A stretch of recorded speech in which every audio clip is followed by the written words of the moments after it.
Hello বন্ধুরা, কাব্যের দিগন্ত YouTube চ্যানেলে আপনাদের সবাইকে স্বাগত। আজ আমি আপনাদের শোনাবো আমার স্বরচিত একটি সুন্দর কাব্যকথা। নারী কেন বদলায় জানো? তার একান্ত আপন মানুষটার অবহেলায়, অপমানে। নারী কেন বদলায় জানো? তার প্রিয় মানুষটার বদলে। নারী কেন বদলায় জানো? তার অব্যক্ত অভিমানে আর তার চূড়ান্ত অসম্মানে। নারী কেন বদলায় জানো? তার ধৈর্যের বাঁধ যখন ভেঙে যায়, তার মেনে নেওয়া আর মানিয়ে নেওয়ার রাস্তা যখন ফুরিয়ে যায়। নারী কেন বদলায় জানো?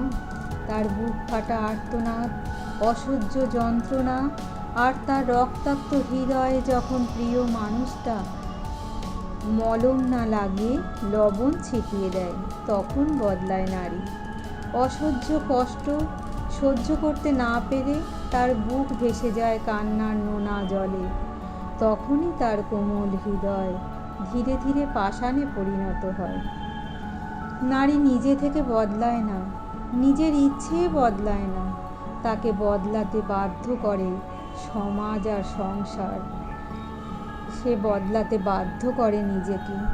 নারী নিজে থেকে বদলায় না, তাকে বদলাতে বাধ্য করা হয়। তাহলে বন্ধুরা, কেমন লাগলো আমার আজকের এই আয়োজন? অবশ্যই কমেন্ট করে জানাবেন। আশা রাখবো আমার চ্যানেলটিকে সাবস্ক্রাইব করে অল নোটিফিকেশনটি অন করে রাখবেন আমার পরবর্তী ভিডিওগুলি সবার আগে পাওয়ার জন্য। আশা রাখবো লাইক ও শেয়ার করবেন। আপনারা সকলে ভালো থাকবেন, সুস্থ থাকবেন, আনন্দে থাকবেন, এই প্রার্থনা রইল।